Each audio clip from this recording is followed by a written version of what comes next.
इन programme दूसरा रुख में खुशामदीद। मैं हूं आपका मेज़बान नादिर गुरामानी। नाजरीन, साबिक वज़ीर आज़म नवाज शरीफ साहब ने कल एक बार फिर अपनी हुकूमत गिराने का जिक्र छेड़ा और एहतसाब की एक बार फिर उन्होंने बात की और ये भी सवाल उठाया कि ये भी बताया जाए कि उनकी हुकूमत को माजी में क्यों गिराया गया। साथ ही साथ उन्होंने 2014 के धरने को एक प्लान का हिस्सा करार देते हुए साजिश भी करार दिया और कहा कि 2014 का जो धरना हुआ वो भी मालूम किया जाए कि वो किसके कहने पर और क्यों हुआ, जिस पर तहरीक इंसाफ का बयान भी सामने आया कि इवन खुद जो बानी पीटीआई हैं वो 2014 के धरने के मामले पर कमीशन के हक में हैं और अगर कमीशन बनता है तो इमरान खान कमीशन के सामने अपना बयान भी रिकॉर्ड करवाएंगे। इसी के साथ साथ अगर हम देखें तो इस वक्त जो गवर्नर खैबर पख्तूनख्वा और सीएम जो थे वो एक दूसरे के आमने सामने थे, उनके मुख्तलिफ बयानात भी आ रहे थे, लेकिन अब वफाक के साथ भी देखें तो मामला अभी तक उस तरह हल नहीं हुए जिस तरह होने चाहिए। और राना सनाउल्लाह साहब ने कल ही वज़ीर आला खैबर पख्तूनख्वा को तनकीद का निशाना बनाया और कहा है कि सूबा वही करेगा जो वफाक कहेगा। और उन्होंने ये भी कहा है कि अली अमीन गंडापुर साहब जो हैं वो इस वक्त हवाई फायरिंग कर रहे हैं, ऐसा कुछ भी नहीं होगा, जो वफाक कहेगा वही होगा। फिर दूसरी जानिब अगर आप देखें तो बशकेक में जो तुलबा के ऊपर तशद्दुद हुआ है उसके बाद कई तुलबा पाकिस्तान वापस पहुंच चुके हैं और ये बताया जा रहा है कि 540 के करीब जो तुलबा हैं वो आज एक और फ्लाइट के ज़रिए पाकिस्तान पहुंचेंगे। इस वक्त जो मजमूई सियासी सूरत हाल है और जो तुलबा की सूरत हाल है उस पर हम बात करेंगे, लेकिन हम गुफ्तगू का आगाज़ करेंगे। सीनियर सियासतदान जावेद हाशमी हमारे साथ मौजूद हैं। बहुत शुक्रिया जावेद हाशमी साहब, सर आपने वक्त निकाला। सर इस वक्त अगर आप देखें तो कल ही मियां नवाज शरीफ साहब ने खिताब किया पार्टी के रहनुमाओं के साथ और उसमें उन्होंने एक मरतबा फिर माजी का जिक्र छेड़ा और कहा कि उनकी हुकूमत को माजी में गिराया गया। उन्होंने फिर एहतसाब की बात की है। आप समझते हैं कि कल जो उन्होंने सवालात उठाए हैं उनके वो तहफ़्फ़ुज़ात, वो खदशात दुरुस्त हैं? देखिए, मियाँ साहब ने जो फरमाया है वो वक्त के वक्त गुजर चुका तो फिर उनको जी। अब याद आ रहा है। बात यह है कि कौन सी हुकूमत है इस मुल्क में, सिविलियन हुकूमत, जिसको एस्टेब्लिशमेंट ने नहीं गिराया। इस्तेमाल वो अपने हथकंडे करते हैं। अब 2014 की बात तो उन्होंने की, 93 में तो इमरान खान ही था, 99 में भी इमरान खान नहीं था, इससे पहले बेनज़ीर, मोहतरमा बेनज़ीर के वक्त भी इमरान खान तो नहीं था, मोहम्मद खान जुनैदी के वक्त तो इमरान खान नहीं था, जुल्फ़िकार अली भुट्टो की हुकूमत गिराने में उस वक्त तो भी इमरान खान तो थे, ऐसा नहीं था। उन्हें बात एक सियासी रहनुमा के तौर पे कौम को बताना चाहिए था। उसकी बजाय कहते हैं मेरे साथ हुआ। भाई आपके साथ तो हुआ, हर आदमी पूछे क्या हमारे साथ क्यों हुआ, है ना। मियाँ नवाज शरीफ तो चले गए जद्दा, फिर चले गए लंदन। हम ये कौम जो है ये 8 साल बल्कि 10 साल से भी ज़्यादा मुशर्रफ की डिक्टेटरशिप को बर्दाश्त करती रही। हम खुद जेलों में बैठे रहे 6-6, 7-7 साल।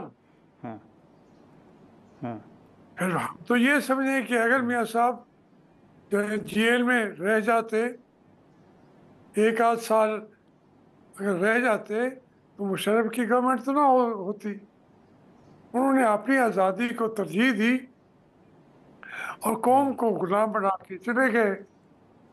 जिम्मेदारियां अगर आपने इस तरीके से फिक्स करनी है तो फिर बड़ी मुश्किल होगी मियाँ साहब को कि वो अपने अच्छा। रोल को डिफेंड कर सके।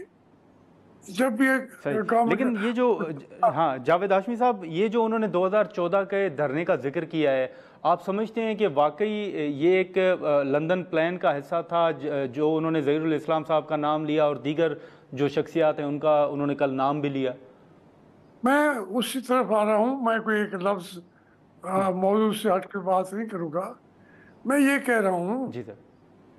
कि मियाँ साहब ने, अब उनके प्लेटलेट्स इतने बढ़ने लगे, घटने लगे, आने लगे, तो वो लंदन गए तो ठीक ठाक हो गए। तो कहने का हाँ। मतलब ये है कि जहाँ ये मौका आता है तो फिर उन्हें, कौम को ये बातें बतानी चाहिए थी। उसकी बजाय कुर्बान हो जाता है शहदुल्ला खान, फिर एक आध वजारत दे के उसको हम्म। बेचारे को राजी कर लिया जाता है। इसी तरीके से हम्म।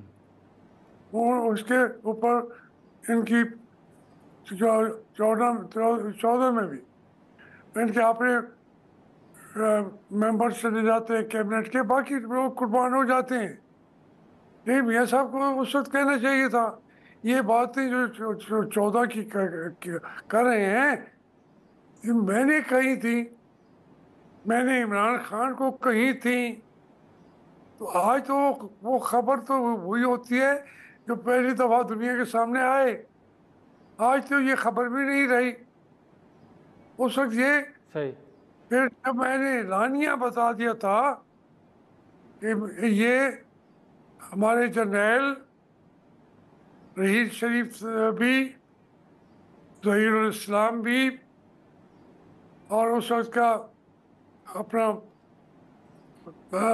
बाकी जो एक पूरा जुंटा था, पाशा था, जी। दूसरा था, गिनता जाऊंगा। जी। अब तो वो बॉलीवुड लगते हैं। ओ भाई, उस हम्म। वक्त जब मैंने कहा क्या कि ये इन्होंने कहा है, और इमरान उन्होंने क्या खान कहा को था? भी, उन्होंने क्या कहा था? उन- जावेद हाशमी साहब, क्या कहा था उन्होंने? मैंने कहा था कि इन्होंने एक बैठ के एक पूरी कहानी बताई थी। अब फिर मैं शुरू को हो जी। जाऊंगा। भाई मैंने, ये जो मैंने कहा था कि इमरान खान, या आपको जो ये कह रहे हैं कि हम नवाज शरीफ की डिक्टेटरशिप से कौम को निजात दिलाने के लिए आप हमारे साथ आ जाएं, फिर उसको हम निकाल देंगे, और उसके बाद आप इलेक्शन लड़ेंगे, और जो रिजल्ट होगा यकीनन ज़्यादा आपके हक में होगा, और आपको हुकूमत मिल जाएगी।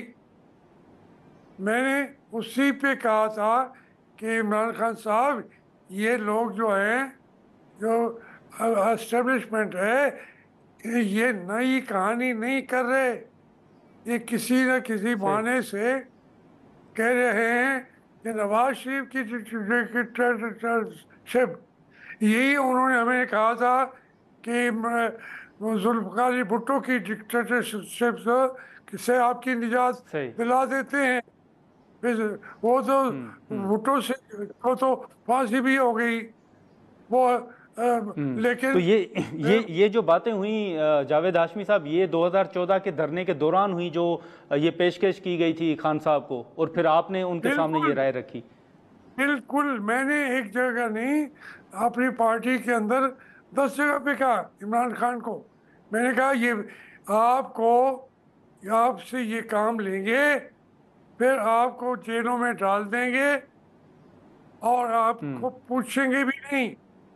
ये इक़्तिदार नहीं देते, सिर्फ आपको वक्ती तौर पर हमारे सियासतदानों को कह देते हैं कि आपको, आप हमारे आए, हम आपको निजात दिला देते हैं, हम्म। नवाज शरीफ से निजात हम्म। दिला देते हैं, हम आपको जुल्फ़िकार भुट्टो से निजात दिला देते हैं। ये एक कहानी है, सही। और अब तो इतनी हाँ। बोर करने वाली कहानी बन गई है कि ये कोई बातें, मियाँ साहब ने जब बातें की हैं, तो उसका नेट रिजल्ट क्या हुआ? जेल में मैं सही। बैठा रहा 7 साल, और पूरी कौम गुलाम बन गई परवेज मुशर्रफ की। मियाँ साहब तो आज़ाद बैठे रहे जिद्दा में, फिर लंदन में। लेकिन इस वक्त आज कौम बिल्कुल, लेकिन उनसे जावेद हाशमी साहब ये उन्होंने कल बिल्कुल कहा बिल्कुल है, जावेद हाशमी साहब कौम जो उनसे पूछती है, बिल्कुल सर कौम उनसे पूछती है जी कि उन्होंने क़यादत का जब मौका आया था वो डील करके क्यों चले गए थे। और सही ये वो नहीं सही था लेकिन वो सा।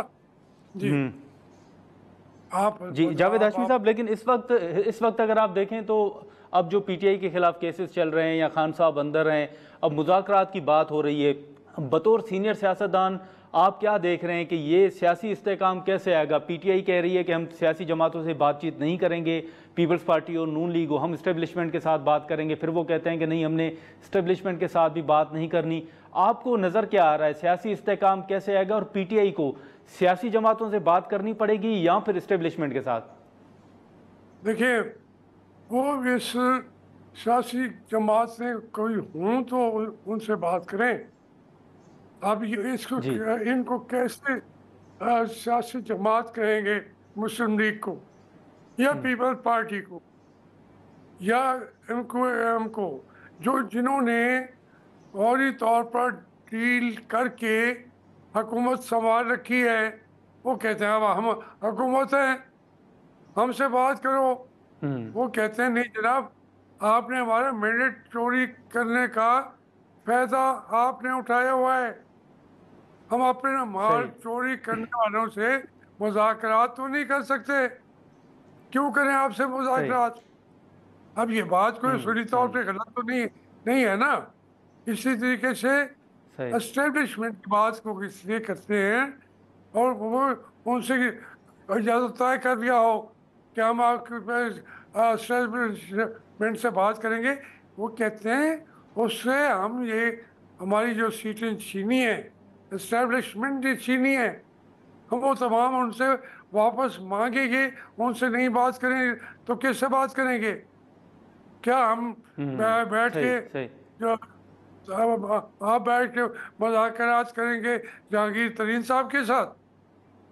कोई कोई लेकिन जावेद पॉलिटिकल हाशमी पार्टी तो साहब हो। जावेद हाशमी साहब बिल्कुल बिल्कुल जावेद हाशमी साहब, माजरत आपकी बात काट रहा हूँ, एक आखिरी सवाल कि ये जो आपने सरकार एक हकायक जो आपने बताया कि उस वक्त खान साहब को ये पेशकश की गई थी, आपने उनको रोका, तो सर इन अगर आपकी इस बात को सामने रखें तो फिर जो मियाँ साहब के तहफ़्फ़ुज़ात हैं, फिर सर वो तो दुरुस्त है ना कि 2014 का धरना करवाया गया था और उनकी हुकूमत को के खिलाफ एक साजिश थी। नहीं, मियाँ साहब को एज एक कौमी रहनुमा के तौर पर बात करनी चाहिए थी। जी ये ये साजिश नहीं कर रहे थे मोहतरमा बेनज़ीर भुट्टो के साथ 88 में, 93 में। देखिए, साजिश अगर कहेंगे तो फिर साजिश तो मैंने तो एलानिया का कह दिया था, साजिश का भांडा मैंने तोड़ दिया। मियाँ साहब की बात मैं तो उन बहुत सारे मौके पे वहाँ मौजूद था ना, नवाज शरीफ साहब के जी साथ। अब ये जब मैंने बात कर रहा हूँ कि मैंने नवाज शरीफ साहब को बांगे धोल पूरी कौम को कह दिया कि ये होगा। और आप मैं इमरान खान से मैंने कहा मैं आपके साथ खड़ा नहीं होऊंगा, मैं फिर आपके साथ खड़ा सही होऊंगा जब आपको ये वजीर आजम बना तो लेंगे, लेकिन ये आपको उतार सही के फेंक देंगे, फिर मैं आपके साथ खड़ा होऊंगा। ठीक है आज मैं खड़ा हूं इमरान के ठीक है साथ। इस मुल्क में एस्टेब्लिशमेंट इतनी स्ट्रांग है, अगर कोई जो उसके खिलाफ बात कर रहा हो तो उसके साथ हमें जाके खड़ा हो जाना चाहिए। फिर जाके ठीक है एस्टेब्लिशमेंट ठीक 50-70 साल में भी अभी तक टूटी नहीं है। जिन्होंने कैद आजम ठीक का है ठीक है हुक्म नहीं माना था, ढाका नहीं किया था, ठीक या अयूब खां, आज उसको हम कैसे सर पे बैठाएं उस एस्टेब्लिशमेंट को। चलें, ठीक है जावेद हाशमी साहब, बहुत शुक्रिया सर, आपने वक्त निकाला। बहुत का नाजरीन, जावेद हाशमी साहब की गुफ्तगू आपने सुनी और बड़ी अहम गुफ्तगू उन्होंने की है। यहाँ पर हम एक शॉर्ट ब्रेक लेंगे और ब्रेक के बाद जो वफाक और सूबे खासतौर पर खैबर पख्तूनख्वा के दरमियान जो मामला चल रहे हैं उस पर हम बैरिस्टर सैफ साहब के साथ गुफ्तगू करेंगे।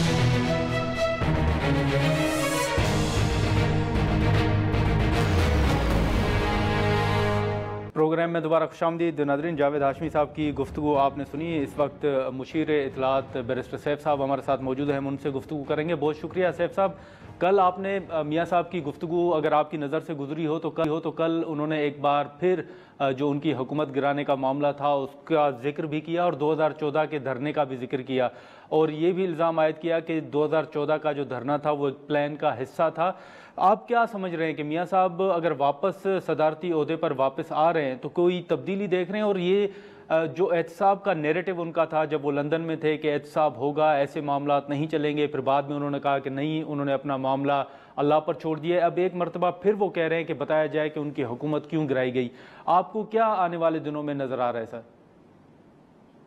जी देखें, जहाँ तक मियाँ साहब का ताल्लुक है, उनकी बातें अभी तक वो माजी के उस जाल से नहीं निकल पा रहे जो उन्होंने खुद ही अपनी गलत पॉलिसियों और अपने गलत फैसलों के नतीजे में अपने इर्द गिर्द बुन लिया था। और जब बुना तो उसी में ही फंस गए। अब वो 2014 का धरना हुआ या जो बाद में उनकी हुकूमत गिराने की साजिश थी, उसके सिलसिले में वो बहुत कुछ बोल चुके हैं, बहुत कुछ कह चुके हैं। मैं समझता हूँ कि उसके बाद वो जैसे कहते हैं कि पुल के नीचे से बहुत सा पानी भी बह चुका है। उसके बाद वो डील के नतीजे में हम बरतानिया चले गए, कई साल वहां रहे और फिर एक और डील उन्होंने की जिसके नतीजे में आज उनके भाई जो हैं वो वज़ीर आज़म हैं और उनकी बेटी जो है वो पंजाब में मुख्तलिफ वर्दियों के फैशन शो में मसरूफ हैं, बहुत ज्यादा एक्टिव दिखाई देती हैं फैंसी ड्रेस शोज में। तो इस तरह की जो डीलें होती हैं उनकी वजह से बंदे की क्रेडिबिलिटी पॉलिटिक्स में खराब हो जाती है, मुतासिर होती है। और मियाँ साहब एक अच्छे डीलर तो हैं, वो अच्छी तरह से डील्स तो कर पाते हैं, लेकिन अब वो लीडर के स्टेटस से जा चुके हैं। नहीं, लेकिन सर ये जो हाल ही में जो बरतानिया गए थे मियाँ साहब, वो तो आपकी हुकूमत ने भेजा था, तो आपकी हुकूमत ने डील की थी उनके साथ? नहीं, हमारी हुकूमत ने तो इसलिए भेजा था कि लाहौर हाई कोर्ट और जो दीगर अदालतें थी वहां से कहा जा रहा था कि इनको भेजें। तो और दूसरी बात यह है कि वो जाके बिस्तर मर्ग पे लेट गए थे कि मेरी प्लेटलेट्स कम हो गई हैं, मुझे थ्रोम्बोसाइटोपिनिया की बीमारी हो गई है। तो इसलिए जाहिर है कि जब आप इस तरह की सिचुएशन बना देते हैं तो मेरे ख्याल में कोई भी दिल रखने वाला, कोई भी इंसानियत का ख्याल रखने वाला हुक्मरान जो है वो आपको फिर रास्ता देगा। और इनको छोड़ दिया गया, ये चले गए। और ये कोई इस तरह तो नहीं छोड़ा गया था कि बस आप चले जाएं और वापस ना आए। इनके साथ डील हुई थी कि ये जाएंगे, इलाज कराएंगे और वापस आएंगे। लेकिन उन्होंने उस इलाज के जो हुक्मनामा जो अदालत का था, हमारा नहीं था हुकूमत का, तो अदालत ने कहा था कि ये इलाज करा के वापस आएंगे, वो नहीं आए, उन्होंने अदालती हुक्म की भी खिलाफ वर्जी की। तो इसलिए उनका जो तमाम किरदार है उसके नतीजे में नजर आता है कि मियाँ साहब संजीदा नहीं है। अच्छा। मियाँ साहब सिर्फ उसी मामले में संजीदा होते हैं जहाँ कुर्सी की बात होती है। कुर्सी ना हो या नजर ना आ रही हो तो मियाँ साहब की किसी बात का एतमाद नहीं किया। लेकिन सर अब अगर आप देखें तो जो राना सनाउल्लाह साहब जो हैं वो तनकीद कर रहे हैं, खासतौर पर तहरीक इंसाफ की जो खैबर पख्तूनख्वा में हुकूमत है उसके ऊपर के इस वक्त जो अली अमीन गंडापुर साहब हैं वो हवाई फायरिंग कर रहे हैं और उनके मुताबिक सूबा वो करेगा जो वफाक कहेगा। आप इस पर क्या कमेंट करेंगे? जहाँ तक राना साहब का ताल्लुक है वो बिल्कुल अपनी फितरत, अपने मिजाज और अपनी शख्सियत के मुताबिक सही बात कर रहे हैं। बिल्कुल वो हवाई फायरिंग पहले भी कभी उन्होंने नहीं की, अब भी नहीं करते। उन्होंने तो डायरेक्ट फायरिंग की और डायरेक्ट बंदे मरवाते हैं। उनके खिलाफ तो कई FIR हैं, नोटोरियस क्रिमिनल हैं वो। उन्होंने वो जो मस्जिद पे हमला किया था लाहौर में तारुल कादरी साहब की, तो उसमें भी उन्होंने बंदे मार दिए थे। बंदे तो छोड़े, उसमें तो प्रेग्नेंट खवातीन तक को उन्होंने डायरेक्ट बराह रास्त गोली मरवाई। उस कत्ल केस में भी वो नामजद हैं और बाकी भी कई कत्ल हैं। राना सनाउल्लाह साहब के बराह रास्त फायरिंग का जो मामला है वो तो हमें अल्लाह पे ही छोड़ना पड़ेगा, क्योंकि इस मुल्क के निज़ाम इंसाफ से तो उन जैसे लोगों को कैफर किरदार तक पहुंचाने की कोई तवक्को नहीं की जा सकती। जहां तक अली अमीन गंडापुर साहब का ताल्लुक है, एक बात नादिर साहब याद रखें कि इस वक्त पाकिस्तान में सबसे ज्यादा वोट पाकिस्तान तहरीक इंसाफ ने लिए और सबसे ज्यादा सीटें सूबा खैबर पख्तूनख्वा में तहरीक इंसाफ ने ली। और अली अमीन गंडापुर साहब उस तहरीक इंसाफ के उस वक्त जब इलेक्शन जीता उसके सूबाई सदर थे। तो ये सब कुछ जो है इसमें बहुत बड़ा रोल उनकी क़यादत और कायदाना सलाहियतों का है। और उसके बाद उनको वज़ीर आला इस बुनियाद पर मुंतखब किया गया कि इलेक्शन में और इलेक्शन से पहले के जो मखदूश हालात से पाकिस्तान तहरीक इंसाफ गुजर रही थी, उसमें वो पार्टी की क़यादत दलेराना अंदाज में कर रहे थे। तो वो उस तरह से खैबर पख्तूनख्वा के वज़ीर आला मुंतखब हुए। इसलिए उनका और राना सनाउल्लाह साहब, जिनकी तमाम पार्टी फॉर्म 47 के नतीजे में कुर्सियों पर बैठी है, उनका तो कोई मुवाजना ही नहीं। ना ही राना साहब लेकिन ना ही राना साहब के मुंह से उनके हवाले से बात हो सकती है। लेकिन एक बात बताऊं आखिर में कि सूबा वो हरगिज नहीं करेगा जो वफाक कहेगा। सूबा खैबर पख्तूनख्वा सिर्फ और सिर्फ वही करेगा जो पाकिस्तान का आईन कहता है। अगर वफाक आईन के मुताबिक चलेगा तो खैबर पख्तूनख्वा उनके साथ तावन करेगा। अगर आईन की खिलाफ वर्जी करेगा तो खैबर पख्तूनख्वा मुजाहिमत। ठीक है, लेकिन अब ये जो कबायली इलाकों में इनकम टैक्स आयद करने का कहा जा रहा है, क्या सूबा इसको कबूल करेगा? देखें, दो बातें हैं इसमें। कुछ टैक्सेस जो हैं वो तो देखें, जब खैबर पख्तूनख्वा में ये इलाके जम हुए थे तो उस वक्त यकीनन जो दीगर कवानीन हैं पाकिस्तान के, उनका इन इलाकों तक, जम इलाकों तक एक्सटेंड होना वो एक लॉजिकल सी बात थी कि अब पाकिस्तान के कवानीन वहां भी जाएंगे और जो भी फैसले होंगे वो वहां पे नाफिजुल अमल होंगे। इसमें कुछ हमारा अपना भी ख्याल है कि बाज ऐसे कई सनतें हैं, बाज ऐसे कई उमूर और शोबे हैं कि जिन पे टैक्स जो है वो आयद होना चाहिए, क्योंकि वो टैक्स का जो टाइम था कबायली इलाकों को जो छूट दी गई थी वो भी खत्म होने वाला है। 18वीं तरमीम के सॉरी जो तरमीम हुई थी उसमें 18वीं तो नहीं हुई थी, लेकिन वो जब हुआ था तो उसके बाद कबायली इलाके जम हुए थे तो ये कहा गया था कि इनको इतना ग्रेस पीरियड दिया जाएगा और उसके बाद वहाँ टैक्स लागू होगा।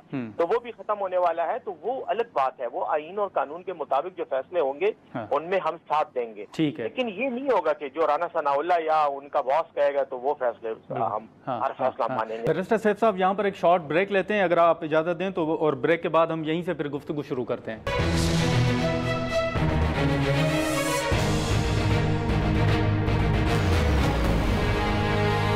प्रोग्राम में दोबारा खुशामदीद। सैफ साहब, इस वक्त अगर आप सियासत की अगर हम बात करें तो तहरीक इंसाफ के ऊपर जो सवाल है वो ये भी उठाया जा रहा है कि पहले एक खुद इमरान खान साहब ने कमेटी बनाई थी, फिर अब 3 रुकनी कमेटी बनाई गई है, लेकिन अभी तक कहा जा रहा है कि कोई राब्ता नहीं हुआ। कोई इस हवाले से अपडेट आपके पास है कि कोई किसी सियासी जमात ने या फिर जो कहा जा रहा है कि इस्टेब्लिशमेंट की जानिब से किसी के साथ कोई किसी किस्म का राब्ता हुआ हो? देखें, जो 3 रुकनी कमेटी थी वो तो इस पर्पस के लिए थी कि वो तहरीक इंसाफ के सीनियर तरीन रहनुमाओं पर मुश्तमिल थी और वो मुख्तलिफ सियासी जमातों से राब्ते करके ओवरऑल जो एक इत्तेहाद बनाने की कोशिश की जा रही है उस पर काम करेंगे। तो वो इत्तेहाद तो एक तो ऑलरेडी बन भी चुका है जिसमें महमूद खान चकजई साहब को सरबराही दी गई है, उसके अलावा बाकी पार्टियां भी उसमें शामिल हैं। तो इसलिए वो एक्टिविटी चल रही है। बल्कि उनका तो कल जो है इस्लामाबाद में उनकी एक प्रेस कॉन्फ्रेंस भी हो रही है, पीटीआई के लोग भी उसमें शिरकत करेंगे, बाकी पार्टी भी जाएंगी। अब ये जो इत्तेहाद को ऑर्गेनाइज करने की बात है तो वो पाकिस्तान तहरीक इंसाफ की जानिब से यही 3 लोग मजाज हैं।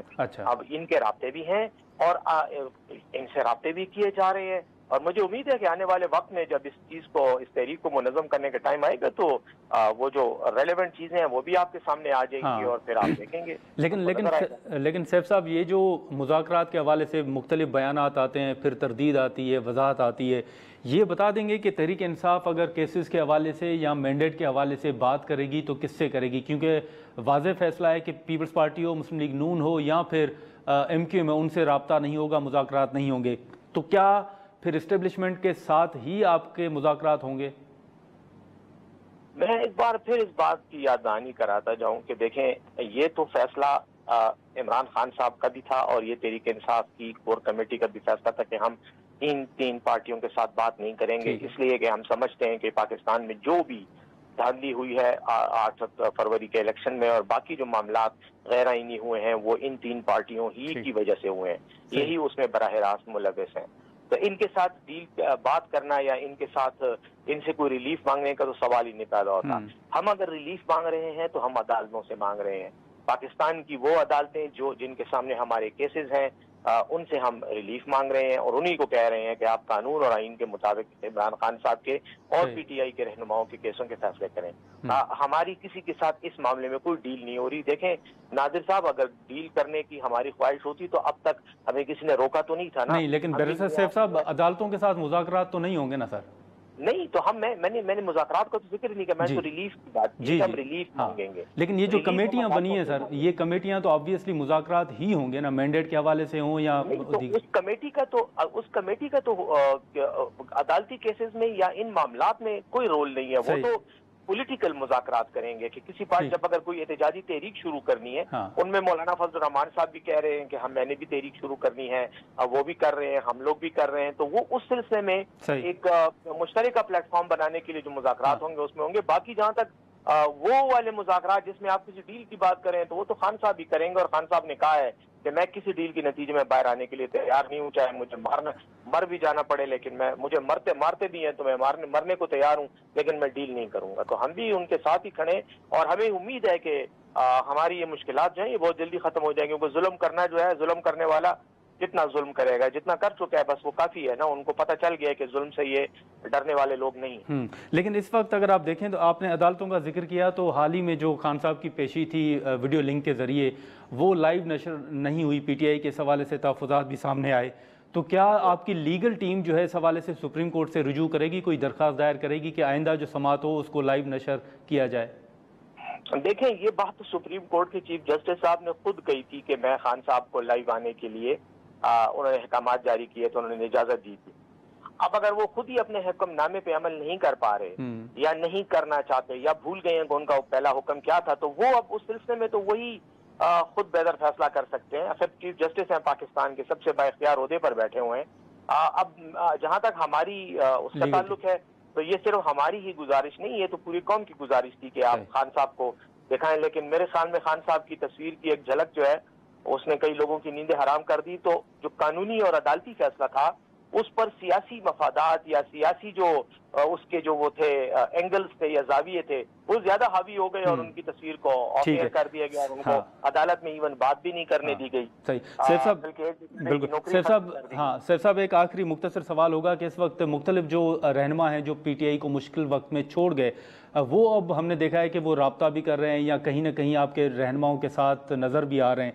आप बताएंगे कि फवाद चौधरी साहब हो या दीगर रहनुमाओं, कौन कौन से रहनुमा हैं जो दोबारा पीटीआई ज्वाइन करने जा रहे हैं आने वाले कुछ दिनों में? देखें, कई लोगों के राब्ते हो रहे हैं और वो पार्टी को कह रहे हैं कि उनके साथ जुल्म ज्यादती हुई थी, उनको जबरदस्ती मजबूर किया गया था कि वो पार्टी छोड़ें और उन्होंने मजबूरन पार्टी छोड़ी। उनके बच्चों को धमकियां दी गई, उनके घर से खवातीन को उठाकर उन पर प्रेशर डाला गया था। तो पार्टी को इस बात का एहसास है और ये फैसला खान साहब अल्टीमेटली करेंगे। इनमें से जिनके साथ वाकई ज्यादती हुई है, प्रेशर डाला गया था, तो वो जो है उनके लिए वापसी का रास्ता जो है मुमकिन है, हो सकता है उनको शामिल कर दिया जाए। बाकी जहाँ तक जो कसदन छोड़ गए हैं और जो मफादात की खातिर गए तो उनके लिए हमारे रास्ते। तो सर फवाद चौधरी साहब वापस आ चुके हैं? फवाद चौधरी साहब उन्हीं लोगों में से हैं जिनके बारे में जिनके बारे में जो है फैसला खान साहब करेंगे। आ तो नहीं चुके, वो आए तो नहीं है, लेकिन वो खान साहब जो है उनके बारे में फैसला करेंगे। और मैं ये समझता हूँ कि उनके लिए नरम गोशा सिर्फ इस वजह से है कि उन्होंने भी सख्तियां बर्दाश्त की हैं और उनके साथ भी जो है ज्यादती हुई थी और उनको भी जबरदस्ती तशद्दुद करके और उनको हिरासत में रखकर उनको जो है वो पार्टी की से वफादारी छोड़ने पर मजबूर किया गया था।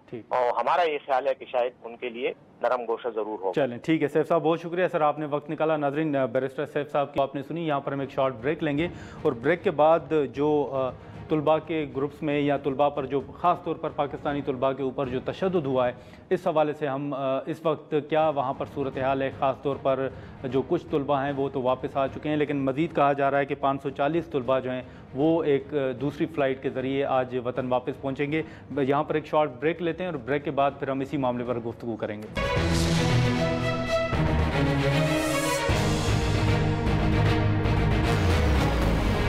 प्रोग्राम में दोबारा खुशामदीद। नाज़रीन, सीनियर सियासतदान जावेद हाशमी साहब और बैरिस्टर सैफ साहब की गुफ्तगू आपने सुनी। यहाँ पर हम एक और अहम मामले पर गुफ्तगू करेंगे जो कि पाकिस्तानी तुलबा के ऊपर तशद्दुद का मामला है। 2 स्टूडेंट्स जो हैं वो हमारे साथ इस वक्त मौजूद हैं और हमने ये भी देखा है कि आज कुछ जो स्टूडेंट्स हैं वो वापस पहुँच चुके हैं, लेकिन मज़ीद कहा जा रहा है कि तकरीबन 540 जो तुलबा हैं वो आज वापस पहुंचेंगे। इस वक्त वहां पर सूरत हाल क्या है, डॉक्टर कायनात साहबा और डॉक्टर किरण साहबा जो हैं वो हमारे साथ मौजूद हैं, हम उनसे गुफ्तगू करेंगे। बहुत शुक्रिया आप दोनों का, आपने वक्त निकाला। इस वक्त डॉक्टर कायनात साहबा आपसे शुरू करेंगे कि इस वक्त जो कल सूरत हाल बताई गई थी, फिर हुकूमत ने उसका नोटिस भी लिया, वहाँ पर जो एम्बेसडर हैं उनसे भी बातचीत हुई, इस वक्त वहाँ पर सूरत हाल क्या है, ज़रा बताइएगा। वालेकुम अस्सलाम सर, अल्हम्दुलिल्लाह हम लोग बिल्कुल ठीक हैं। बहुत बहुत शुक्रिया हमें कॉल पे लेने के लिए।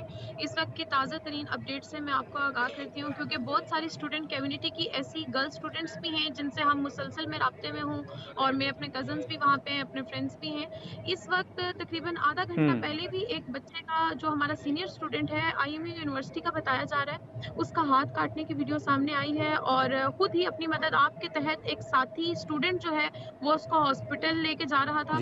वो वीडियो मैंने आपकी टीम के साथ शेयर भी की, आप उसे ऑन स्क्रीन चला सकते हैं। और जहां तक सवाल है कि क्या इकदाम किए गए हैं स्टूडेंट्स की हेल्प के लिए, जी बिल्कुल 180 तालिब इल्मों का त्यारा बिल्कुल कल लाहौर एयरपोर्ट पर पहुंचा था, लेकिन शायद न्यूज़ को पूरी तरह से शाया नहीं किया गया। वो तमाम स्टूडेंट्स अपनी मदद आप और सेल्फ फाइनेंस पे खुद 1 लाख रुपए की 95,000 की तकरीबन टिकटें लेके वो लोग पाकिस्तान पहुंचे हैं।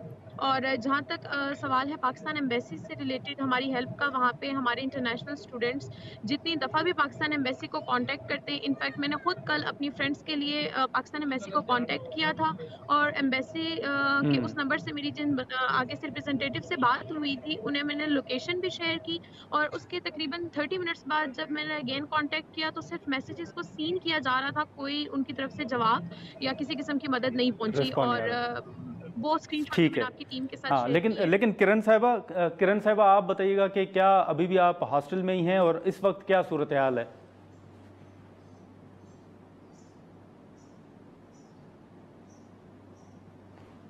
जी किरण साहिबा।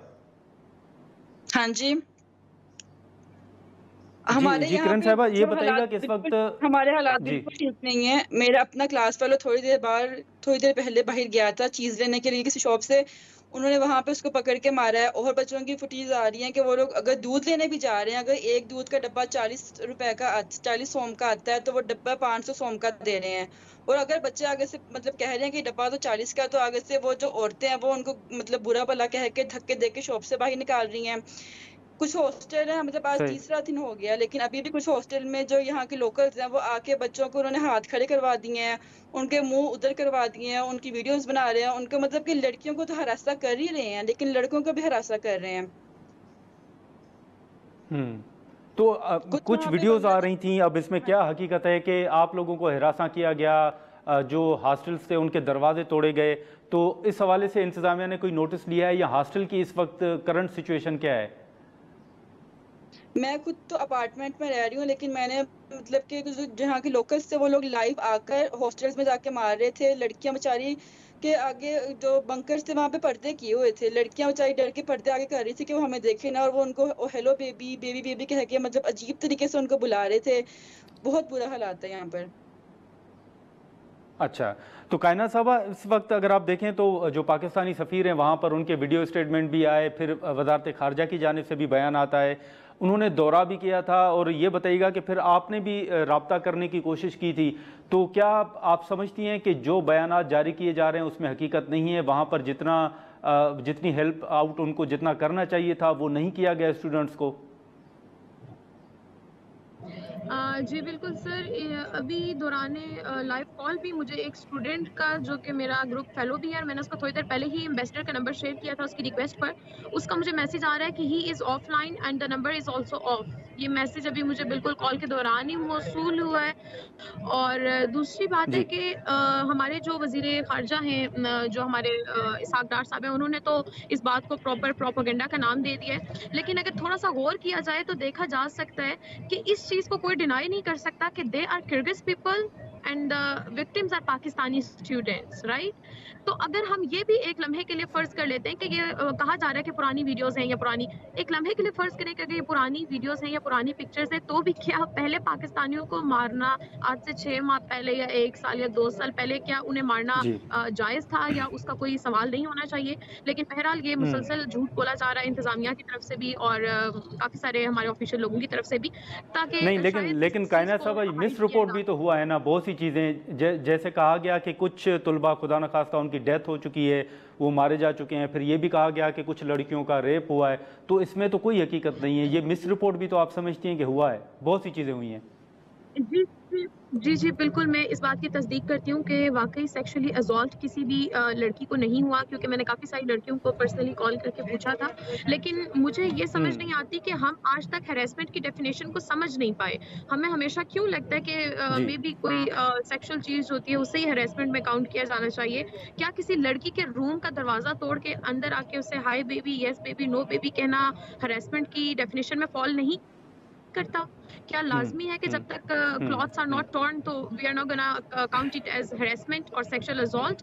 दूसरी जहां तक बात की जाती है डेथ्स के हवाले से, एक स्टूडेंट है जो कि बांग्लादेशी है और उसकी डेथ हुई है, जो कि बार बार पिक्चर सर्कुलेट कर रही थी क्योंकि फेस सिमिलैरिटीज की वजह ये बात डिफरेंशिएट करना मुश्किल हो रही थी कि वो पाकिस्तानी है या बांग्लादेश का जो है वो स्टूडेंट है। लेकिन बाद में ये कंफर्म हो गया कि एक स्टूडेंट की डेथ हुई है जो कि बंगाली था। और दूसरी बात ये है कि क्या हमारी डेथ्स का इंतजार किया जाएगा कि जब तक फॉरेन ग्रेजुएट्स की डेथ्स नहीं होती, हैवी ज्यादातर मैंने देखा है कि जितना भी तशद्दुद हुआ है उसमें बच्चों को ट्रॉमेटाइज्ड किया गया है, तो मुझे लगता है कि सारी चीजें भी। तो किरण साहिबा आप बताइएगा कि आपके कितने साथी हैं जो इस वक्त पाकिस्तान पहुंच चुके हैं, और उनसे अगर आपकी गुफ्तगू हुई हो तो आप बताएंगे कि क्या उन्होंने क्या कहा है कि वो वापस आएंगे, सूरत हाल बेहतर होगी, या क्या उनकी आपसे बातचीत हुई है? मेरे कुछ जूनियर्स हैं, उनमें से वो लोग मतलब कि पाकिस्तान पहुंचे हैं, लेकिन सब बच्चे बहुत डरे हुए हैं, कोई यहाँ पे वापस नहीं आना चाहता है क्योंकि यहाँ पे हालात ही इतने खराब हैं। यहाँ पे हमारे अलावा बंगाली वर्कर्स भी हैं। अब बंगालियों का नेशनल ड्रेस है, वो धोती बांधते हैं, उनकी मतलब कि उन कपड़ों को कतिया एक एक बंगाली के ऊपर, एक एक पाकिस्तानी के ऊपर 20-20 लोकल्स यहाँ के आके मार रहे हैं उन्हें, एक बंदे को। सही। लेकिन फिर इस वक्त आपकी डिमांड क्या है कि फौरी तौर पर?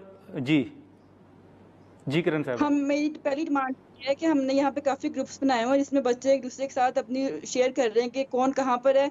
यहाँ पे कोई किसी की हेल्प नहीं कर रहा। यहाँ पे कुछ यहाँ के बिजनेसमैन है, कुछ बच्चे ऐसे जिनके पास कार्ड्स हैं जो 5-6 इकट्ठे हैं। अगर कहीं पर प्रॉब्लम है तो वो बच्चे खुद 5-6 जाके वहाँ से पाकिस्तानियों को रेस्क्यू कर रहे हैं। हमारी एम्बेसी जो हमारे कॉन्ट्रैक्टर्स वगैरह हैं वो इस तरह नहीं कर रहे, लेकिन कुछ कॉन्ट्रैक्टर्स हमारे हैं जिस तरह वो हम लोगों को खाना भी प्रोवाइड कर रहे हैं और चीजें भी कर रहे हैं, लेकिन बच्चे खुद बच्चों को जाके रेस्क्यू कर रहे हैं यहाँ पर। और दूसरी बात, यहाँ पे बहुत सारे वर्कर्स पाकिस्तान से आए हुए हैं जो बेचारे गरीब है, यहाँ पर आके काम करना चाह रहे हैं, उनकी कोई बात नहीं कर रहा है। उनको भी मतलब कि यहाँ पे हमारे नवाज शरीफ प्राइम मिनिस्टर साहब ने, शहबाज शरीफ ने बोला था कि वो हमें फ्री टिकट्स प्रोवाइड करेंगे। बच्चे अभी 90,000 1-1 लाख लगा के खुद ही आ रहे हैं। हम लोग तो चलो फिर हमारे घर वाले मैनेज कर रहे हैं, लेकिन जो वर्कर्स हैं बेचारे वो लोग 2 दिन से ये बोल रहे हैं कोई हमारी बात नहीं कर रहा कि हम लोग पाकिस्तान का हिस्सा नहीं है। अगर वो लोग गरीब है तो हम उनकी बात नहीं कर रहे हैं, सिर्फ हम लोग स्टूडेंट्स का मुद्दा उठाया हुआ है हम लोगों ने। सही। लेकिन ये जो इस वक्त सूरत हाल है, आप क्या समझती हैं कि जो आपकी डिग्रीज हैं वो कोई मुतासर होने का आपको खदशा है कि अगर यही सूरत हाल रही तो फिर आपकी डिग्रीज मुतासर होंगी? डेफिनेटली हमारी डिग्रीज मुतासिर हो रही हैं, बट बच्चों के पास ऑप्शन भी हैं कि वो दूसरी कंट्रीज में माइग्रेट कर सकते हैं। लेकिन हमारी जो गवर्नमेंट है उनको चाहिए कि वो प्रेशराइज करे यहाँ की गवर्नमेंट को। यहाँ की गवर्नमेंट को चाहिए कि वो अपोलॉजी करे सब पाकिस्तानियों को। हम लोगों को यकीन दिलाए कि अगर हम लोग 3-4 महीने के बाद नेक्स्ट सेमेस्टर्स में यहाँ पे आते हैं तो हम लोग सेफ होंगे। अगर कोई मसला होता है तो वो हमारे साथ खड़े रहेंगे।